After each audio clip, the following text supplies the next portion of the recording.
I want to start by asking you to really listen, because what I'm about to share is one of those stories people often hide, silence, or pretend never happened. I'm only 11 years old, but I've learned that some truths are so painful, so shocking, that many adults would rather bury them. But burying them doesn't help people who are hurting. It only makes us feel even more alone. This is my story. I'm Zara, a girl from a quiet part of Indonesia. I lived through something so terrible inside my own home that most people would never believe it could happen. But it did. And I want to speak for girls like me. Girls who have no voice, girls who try to speak but are called liars, girls whose tears are ignored because people think such evil could never happen in their own families or religious circles. Before I tell you what happened, I want you to prepare your heart. Many girls, more than you can imagine, face suffering in secret. Some inside their homes. Some inside places that are supposed to be holy and safe. Some of us cry at night and wipe our tears before morning because no one will ever believe us. When we speak, people tell us to be quiet. When we try to expose the truth, others accuse us of bringing shame. And when we run for help, some doors stay closed. So please listen to the very end. Let my story touch you, teach you, and make you pray. Share it to help someone who might be living through the same silent pain. And pray that Jesus strengthens every hidden, wounded heart like mine. My wedding day was supposed to be the happiest day of my life. I had spent months preparing, choosing my dress, imagining my future, and praying that everything would go well. Everyone in my family seemed excited. My mother was busy welcoming guests, my younger cousins were helping with decorations, and my aunties were giving me marriage advice I didn't fully understand. I was nervous, but I was also hopeful. I believed I was stepping into a new beginning. But something felt strange that morning. My father kept watching me too closely, walking in and out of my room as if he was checking something only he understood. I didn't think much of it at first because he was my father, and I trusted him. He even smiled at me in a way I couldn't understand later. Hours before the ceremony, I began to feel weak, shaky, and confused. My thoughts became blurry, and my hands felt like they didn't belong to me. I remembered my father handing me a cup of something warm. He said it would calm my nerves and make me feel strong like other newly wedded brides. I drank it without questioning him. Why would I ever fear my own father? Right after I drank it, everything faded. My eyes grew heavy, my ears rang, and the room felt like it was spinning away from me. The last thing I remembered was my father closing the door behind us. When I finally woke up, I wasn't in my room. I was on the floor in my father's study. My head hurt. My body felt strange. My clothes were not in the right place. And something inside me felt terribly wrong, even though I didn't have the words for it at that moment. I tried to sit up but felt dizzy. I tried to call out but my voice sounded weak. When I saw my inner clothing disorganized, fear ran through me like ice. I didn't want to believe what my mind was starting to understand. I told myself, maybe I fell, maybe I fainted. But deep down I already knew the truth. My father came in minutes later and acted shocked, pretending he had found me that way. Before I could speak, he accused me of taking hard drugs.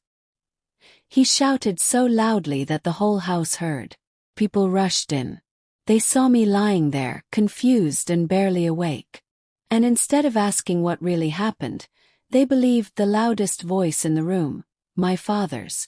My wedding was postponed because I wasn't myself. My fiancé's family left in disappointment. Relatives whispered things I could hear even in my weakness. No one asked, "Zara, what did you drink? Zara, what happened? Zara, are you safe?" That night, when my strength began to return, I remembered it all.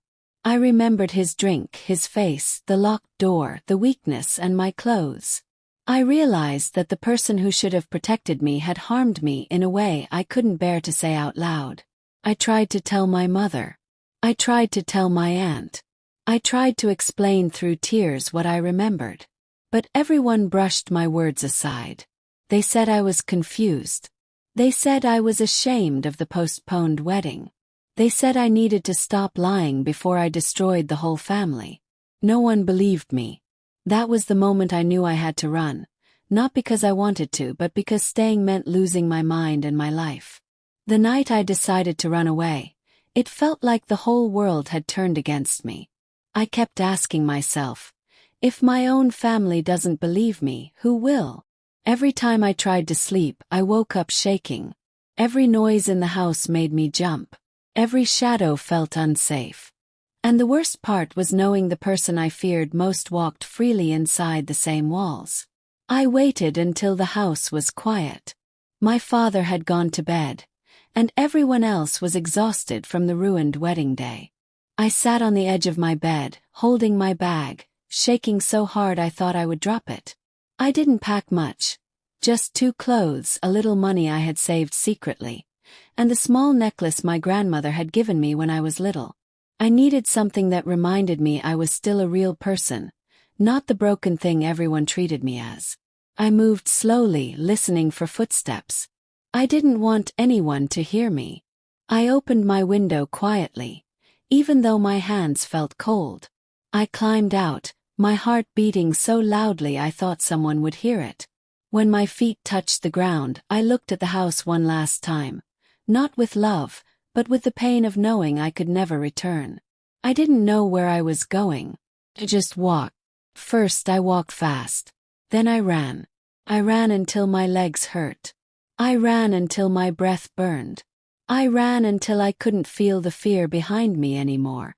The air outside felt different, like freedom and danger mixed together. For the first few weeks, I lived from one small place to another. Sometimes I slept at noisy bus stations. Sometimes I stayed in cheap rooms where no one asked questions. Other times I stayed with strangers who didn't even care to know my name. Those nights were the hardest. Even when I was far from home, I still felt trapped inside my memories. I kept thinking about everything. My postponed wedding, the lies people believed, the drink my father gave me, and how my voice never mattered. I cried almost every night, asking why my life had turned into something I didn't choose. After months of running, surviving, and hiding, I remembered someone from my school days. A quiet Christian girl named Nancy. She wasn't loud, but she was always kind. She never judged people. She never gossiped. She always smiled gently. I remembered her kindness, and it gave me courage. With trembling hands, I borrowed a stranger's phone and searched for Nancy's contact. It had been years, but I found it. I didn't know if she would remember me or if she would even respond. But I sent a message anyway. Minutes felt like hours. Then my phone beeped. It was Nancy. She remembered me. She cared. And she told me to come to her house immediately, promising I would be safe. That message became the first drop of hope I had felt since my life fell apart. When I finally reached Nancy's neighborhood, my legs felt weak. Not from walking, but from fear. I didn't know what she would think when she saw me. I didn't know if she would reject me or believe me this time. I stood at the small gate of her house for almost 5 minutes, trying to gather courage to knock. Before I could decide, the door opened. Nancy stepped outside. For a moment she froze, like she couldn't believe the person standing before her was me. She didn't ask many questions. She didn't look at me with suspicion. She didn't judge my clothes or my tired face. She simply took my hand gently and led me inside. Inside the house, her parents were sitting in the living room. They were simple people, not rich, not loud, just peaceful. When they saw me, they greeted me kindly, even though they could see I was exhausted.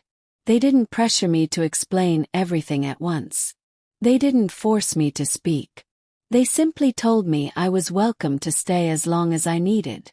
That night, I cried quietly into the pillow Nancy gave me. But these tears were different. Not tears of fear, but tears of finally finding a place where I didn't have to pretend I was okay.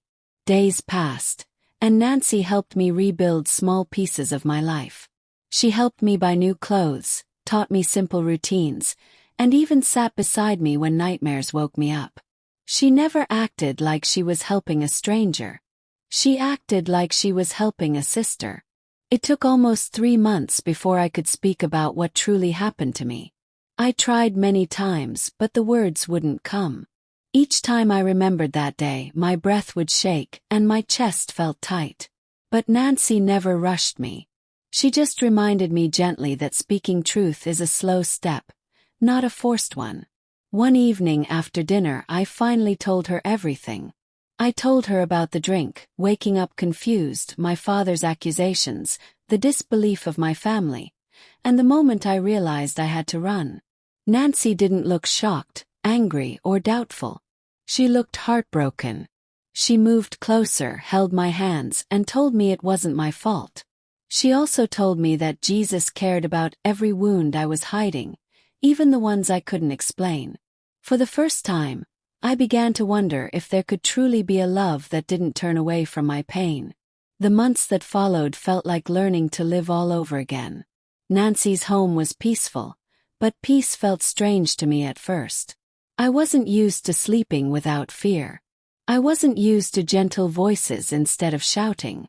I wasn't used to eating without feeling sick or watching the door to see who might come in. Nancy's mother noticed quietly. She never questioned me loudly. She never made me feel uncomfortable. She simply placed warm food in front of me, reminded me I was safe, and encouraged me to rest. I was surprised how small acts of kindness could feel so powerful. Even though I was safe, my heart wasn't healed yet. Sometimes I woke up crying without knowing why. Sometimes I stared at nothing for a long time. Sometimes I panicked when someone walked behind me too quickly. I didn't understand why my emotions rose and fell like waves. I just knew I wasn't the same girl I used to be. One day, Nancy came home and found me sitting in the backyard with my head between my hands. I felt broken and didn't want to talk. She sat beside me anyway. She didn't speak for a long time. She just stayed close, showing me I wasn't alone. Then Nancy shared something. She said she believed Jesus could heal wounds hidden in our hearts. She said healing doesn't happen in one day but grows slowly like a seed. She didn't pressure me to convert. She didn't preach loudly. She simply shared hope. I didn't know what to think. I had always been told Christians were wrong or dangerous. But Nancy wasn't dangerous. She wasn't trying to trap me. She was simply being a friend. Something I hadn't had in a long time. Slowly I began to ask questions. I asked why Nancy was always peaceful. Why her family forgave easily. Why they didn't have nightmares like I did. She told me that each time she felt overwhelmed, Jesus helped her. She didn't mean she never cried or felt weak, but she always had someone stronger than her heart holding her from falling apart. I listened quietly, trying to understand. I wanted peace, even if I didn't know where it came from. I wanted rest for my mind. I wanted strength. I wanted to stop feeling like a shadow of myself. As you listen, we'd love for you to be part of this moment. Tell us where you're watching from, and share what speaks to your heart. Your words don't just fill the comment section. They can spark hope, ignite faith, and remind someone else that God's love is real and still at work today. One night, almost 6 months after coming to Nancy's home, I felt something break inside me. Not the painful kind I was used to, but the kind that happens when a heavy burden begins to loosen. I had spent the whole day feeling strangely quiet. Old memories returned and made my chest heavy. I didn't tell Nancy how I felt because I didn't want to trouble her. But she noticed anyway. That night, her family was softly singing a simple worship song. I stood in the hallway watching them. I wasn't used to songs that made me feel warm inside. I wasn't used to peaceful words. I wasn't used to seeing people sing to God without fear. As the song continued, something in my heart began to shake. Not like fear, but like truth trying to reach a place I had kept locked. I felt my eyes warm with tears I couldn't stop. I didn't know why I was crying. I didn't understand the feeling, but I didn't want to run from it. Nancy saw me and quietly walked over. She didn't ask a single question. She simply held my hand and guided me to sit with them. I felt safe, even though I had no words for what was happening inside my heart. When the song ended, the silence felt alive. It felt like someone was gently calling my name without using sound. I felt all the years of pain being held by hands I couldn't see. Nancy's father spoke gently. He told me Jesus loves those who are broken, those who have been hurt, and those who are lost. He said Jesus doesn't wait for people to be perfect. He comes to them in their pain and slowly brings life where pain tried to destroy them. I felt a tiny spark of hope. I whispered, "I want this peace. I want this Jesus you talk about." That was the first moment my heart opened, even if I didn't yet know all that would come next. After that night, I spent the next few days thinking deeply. I couldn't stop remembering the peace I felt. It was gentle, steady, like a soft light pushing away years of darkness. I didn't want to rush, but I didn't want it to leave either. One afternoon, Nancy found me sitting near the window, watching the sky. I whispered, "Do you think Jesus will accept someone like me?" She answered carefully, "Jesus doesn't reject people because of their pain. He understands wounds, even the ones we cannot talk about. He accepts hearts that come to him with honesty, even if they feel broken or weak." I listened quietly, letting the words sink into the parts of me that still felt bruised. Later that evening, Nancy's family gathered for their prayers. I didn't usually join, but this time I felt drawn forward. I sat with them, my hands shaking. I felt nervous, not afraid of Jesus, but because I wasn't used to choosing something for myself without fear of punishment or judgment. Nancy's father explained gently what it meant to give my life to Jesus. It wasn't about joining a group or pleasing people. It was about letting him heal my heart and show me who I truly am, not what my past tried to make me believe. He said Jesus would walk with me always. I took a slow breath, closed my eyes, and asked Jesus to help me, to heal my heart, and to be with me from that day forward. I didn't hear a loud voice or see a bright light, but I felt something real inside me. A relief, a warmth, a sense of being held by someone who understood everything. Nancy hugged me tightly. I didn't cry out of sadness this time. I cried because I felt safe. I cried because I finally felt like I wasn't standing alone in my story. That night I slept without fear. No nightmares. No shaking. Just rest. My life had truly begun. After I accepted Jesus, the changes didn't happen all at once. They were slow, gentle, steady, like morning light creeping into a room where the windows had been closed for years. I still woke up some days feeling heavy. Memories still tried to pull me backward. But now they didn't control me. I felt like someone walked with me, holding my heart together. Daily life in Nancy's home became different too. I helped with chores, and I found comfort in simple things. Washing dishes, sweeping the floor, or helping cook. These small tasks gave me a sense of normal life again. I realized healing doesn't always show up in big moments. Sometimes it shows up in peaceful routines. Nancy and her parents were patient. They never hurried me to forget the past. They gently reminded me that God was building a new future for me. I liked sitting with Nancy in the evenings, listening as she read stories from the Bible. Even though I didn't understand everything at first, I liked the way those stories made me feel. Safe, seen, and understood. Months passed, and I grew stronger. I learned how to smile without pretending. I learned how to breathe without fear. I even started going to small church gatherings. At first I sat at the back, nervous and unsure. But the people there welcomed me gently, never forcing me to speak or explain anything. They simply showed me love. 1 year later, I wasn't the same girl who had run away in fear. I still had scars, emotional ones, but they no longer controlled me. I had found a new family, purpose, peace, and most importantly, Jesus, who walked with me through every memory and slowly turned them into strength instead of weakness. When my first year with Jesus came full circle, I looked back and could hardly believe how far I had come. I remembered the girl who ran into the night with nothing but fear. I remembered the tears, the confusion, the loneliness, and the silence that almost swallowed me whole. But 1 year later, I wasn't that girl anymore.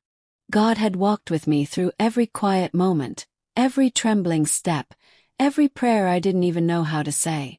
I noticed changes in my confidence.